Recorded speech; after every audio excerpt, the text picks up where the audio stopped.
Сама эта модель может, возможно. А? Да.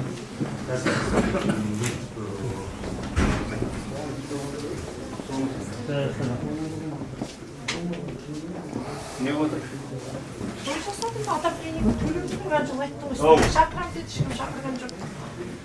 Siz bitirmişsiniz ya. Не уходите. Значит, Я устала просто. не надо, вот вас накажут. Вы сені жол неге келмедіңіз маған? Мен айттым ғой, понедельникке келіңіз деп. Айттыңыздар ғой, өзіміз звондаймыз деп. Звондады емес пе, сізге қанат менің орынбасарыңыз звондады. Келдік кетті. Мынам все барлық неден қандай көмек болады екен. Сіздің аренда беріп отырған адаммен келісіп отырмыз. Келісті. Жоқ, сіздерде звонок тостым ғой мен. Короче, оформляйте. По полной программе оформляйте, да? Значит, я отдельно сейчас дам интервью по этому факту, как это было банным. Ага, пожалуйста. И мне, пожалуйста. Пожалуйста. Не стень, знаете, не стень тогда себе. Білмеймін, бүгін күні хотя бы, помогите на сегодняшний, выйти нормально. О чем вы говорите? Я Жоқ, уже сіз не знаю. сіздің неңіз бар ма вообще? Сіз ойлайсыз ба, ойламайсыз ба? Ойлап тұрмын, Нені ойлап отырсың, айтыңызшы. мен қаншама, өздеріңіз көрдіңіздер ғой, вообще істеген жоқпын. Өтірік сіз не бұрын, тек қана өтірік. Мен өзіміз сізге барын ұстап осында келдім. Болдым осында мен? Болдым. Айттым мен сізге, понедельник күні келіңіз, мен көмектесемін де сізге. Жоқ, мен... Лицензия алып берем дедім сізге. Тұра тұрыңызшы, естіңіз мені. Лицензия алып берем дедім. Не жағын, тепло жағынан нетем дедім. Арендатор сізге арендаға берген адамды таптық. Айттық, сен аренда алма мына кісіден дедік. Сіз мені алдап кеттіңіз ана жерде. Аламды түсінеді алдап кеттіңіз. Содан кейін маған алдап кеттіңіз. Сіз айттыңыз, мен жарты ақшасын бердім дедіңіз сол кісіге. Мен сізге бір тиын берген жоқсыз. қазірде көзінше де айтып сол берген ақшаны счетында бере аламын. Ондай жоқ, ол өтірік емес. Мен бермей отырғам жоқ, мен бергенім сізге қазір счетін. Жоқ, сіз айтыңызшы, сіз қазір жағдайды түсініп отырсыз. Қазіргі жағдай мен көріп сол неше ай жыл жасамай мен бүгін бар ғой шыдам бітті уже ойладым қойшы енді түк көмек болмайды не болса да хотя бы бір нені жабайыншы деп мен бүгін рисковать еттім міне көзіңіз көріп вот рисковать еттіңіз, өзіңіз басына келіп қалдым. мен біліп тұрмын оны мен біліп тұрсаңыз не жасайсыз оны, неге істейсіз оны? выходым болған жоқ Қайдағы выход? Немене сонша кетіп бара жатырсыз, айттым ғой мен сізге. Айттым ғой көмектесемін дедім мен сізге. Анық айтып кеттім сізге, осында болдым, алдыңыздан өттім. А неге сіз сөйтіп отырсыз сонда? мен енді бар ғой сіздерге понедельник күні міне өздеріңіз болдыңыздар ғой звондаймыз десіңіздер келіп жолығасың мен айналайын енді біз өтірікті айтпаңызшы маған. енді сіз өзіңіз неге бармайсыз ана Сізге бірнеше рет звондадым, әуреге сіз салып отырсыз.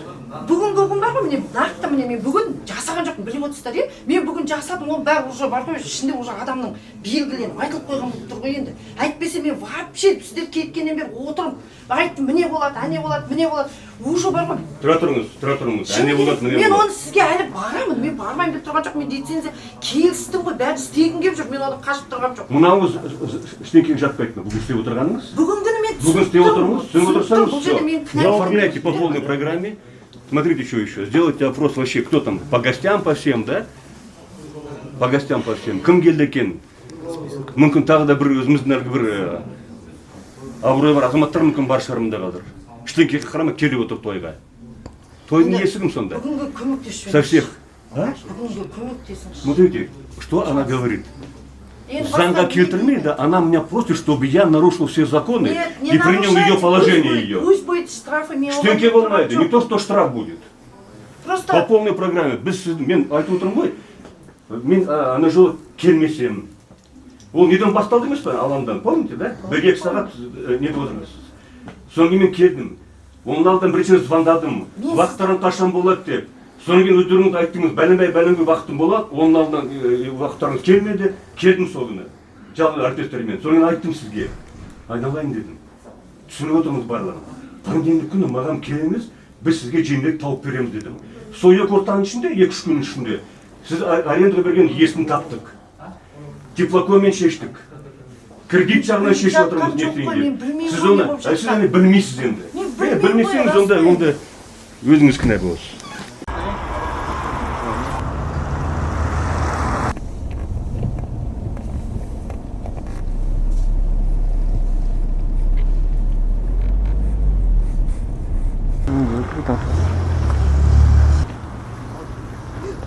отырып жатқан, это получается той лайк.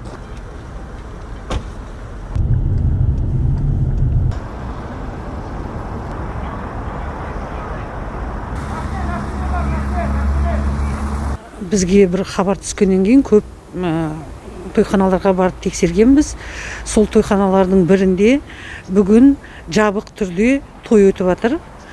Енді халық толған, халық түсіндірсек түсінбейді, үйлену тойы болып жатыр. Жастардың енді ғана енді жанұя құрып жатқан сәтін түсірдік. Енді өте қиын жағдай. Біздің Шығыс Қазақстан облысында қызыл зона дейміз ғой, сонда тұрғанымызға болса да адамдар соны оқпай той жасап жатқаны енді өте дұрыс емес деп ойлаймын. 100-ден артық адам жиналған. Біз полициямен бірге барып, есікті ашпағаннан кейін администратор келіп, әзір дегенде есікті ашып, соны кірдік. Бірақ бұның бәрі дұрыс емес деп ойлаймын. Өздеріңіз үшін, өздеріңіздің жанұяларыңыз үшін, жақындарыңыз үшін сол тойға бармай-ақ қоюға болады ғой. Соны бармаңыздар. Өте бір жаман бір дүние болды бүгін.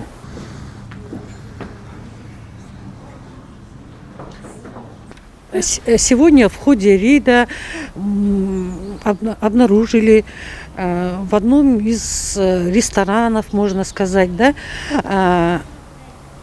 проводили свадьба. Там более 100 человек, персоналами со всеми более 125 человек проводили большое мероприятие. Конечно, когда мы приехали, все было закрыто. Несмотря на это, вызвали администратора и открыли дверь. И там было, несмотря на что мы, Восточно-Казахстанская область, в красной зоне, да, люди все не понимают, что ли. Когда мы зашли, мы, конечно, 2 часа караулили, дверь не открывали. Затем кое-как открыли, но музыка играла. Видно было, что там той идет. В конце-то концов открыли, и люди на нас смотрели, наоборот, что мы виноваты, а не они, понимаете? И как будто мы чувствовали себя виноватым. А они сами не чувствуют, что у них мой идет той, почему вы зашли, почему вы это делаете, не понимают, что нельзя этого делать, что это нарушение. Это меня как сказать, можно сказать, оскорбило, да? Они такими словами на нас бросались, но это никого не красит. Пожалуйста, уважаемые жители города, нельзя проводить такие мероприятия. Надо соблюдать все указания, да, нашего санитарного врача. Пожалуйста. Все, пошли.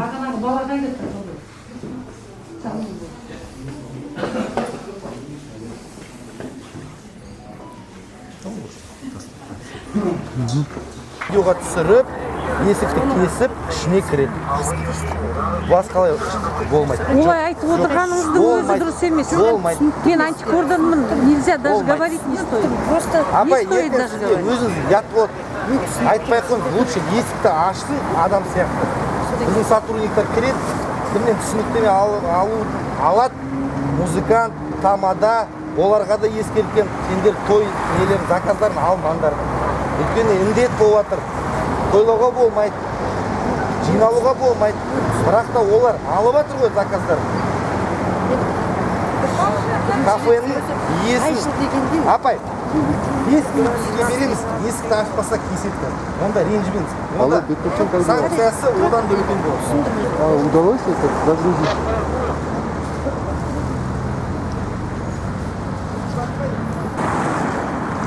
Bak boyunca. Жоқ. Апай, сізге 5 минут беріп жатырмыз. Ашсаңыз, аштыңыз, ашпасаңыз кеседі. кіреді, онда вообще ят болады. Онда ят болады. Онда шуылдатамыз. мен просто мен бұны шыққандамын.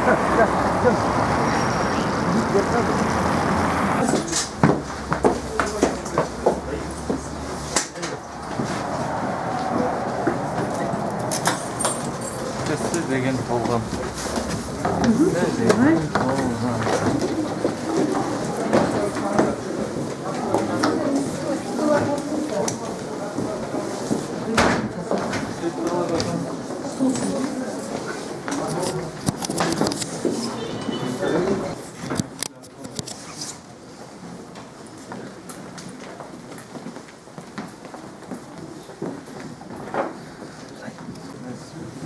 Кто музыкант командасы? Сен кім боласың? Ола?